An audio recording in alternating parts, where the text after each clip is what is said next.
Du décryptage avec François Langlais, décryptage économique comme tous les jours. Bonjour François. Bonjour Jean-Jacques. Vous êtes au téléphone ce matin, François. Nicolas Sarkozy. Revenons sur le discours d'hier et regardons un peu derrière les lignes et derrière les mots prononcés. Discours donc sur la crise à Toulon. Il a annoncé, François, une accélération du rapprochement avec l'Allemagne. Ça veut dire quoi ? Écoutez, il y a plusieurs points. D'abord, il a confirmé implicitement que le budget de la France sera bien examiné et validé par la Commission. C'était exactement ce que demandait l'Allemagne. Premier point. Le deuxième, il y aura des sanctions quasi automatiques pour les pays contrevenants au sein de la zone euro qui ne respecteraient pas les règles fondamentales d'équilibre. Et puis, troisième point, tous les pays de l'euro devront adopter cette fameuse règle d'or dont on parle en France depuis un moment, si possible avant l'élection.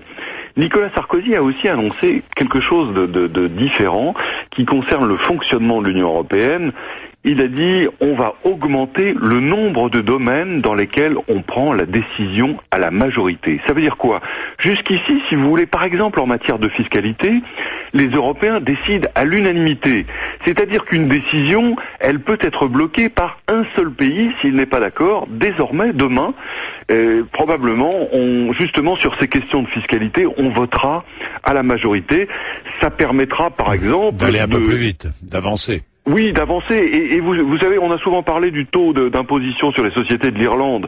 Eh bien, aujourd'hui, les Européens sont complètement impuissants devant le fait que l'Irlande a abaissé artificiellement son taux et attire, fait une espèce de dumping fiscal.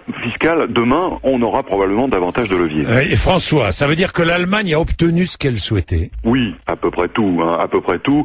Le rapport de force avec l'Allemagne est effectivement assez défavorable. Ça y est, ça a basculé, là. Oui, il a basculé. Rigueur budgétaire, sanctions automatiques, indépendance de la BCE, réforme des traités, l'union monétaire réformée, ça sera une union encore plus allemande. Cela dit, sur la BCE, ça bouge un petit peu quand même.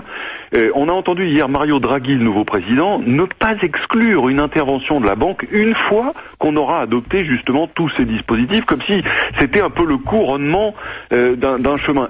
Il est grand temps, Jean-Jacques. Il y a eu une information qui est tombée hier, assez spectaculaire. Sur le mois de septembre, les déposants étrangers en France ont retiré des banques françaises 100 milliards d'euros pour les placer dans des banques étrangères, c'est-à-dire des banques en dehors de l'euro, probablement des banques américaines ou des banques britanniques, par crainte de l'explosion de la zone euro. Tout ça pour dire qu'il est vraiment minuit moins 5 pour une intervention de la BCE. Ça veut dire davantage de rigueur pour la France, François ? Oui, probablement. Probablement, le chef de l'État d'ailleurs a eu une phrase sur le modèle social en disant le modèle social de la France devra être profondément réformé. Ça veut dire que bien sûr il va falloir économiser plusieurs dizaines de milliards dans les années qui viennent pour retrouver l'équilibre. Merci François Langlais. Explique.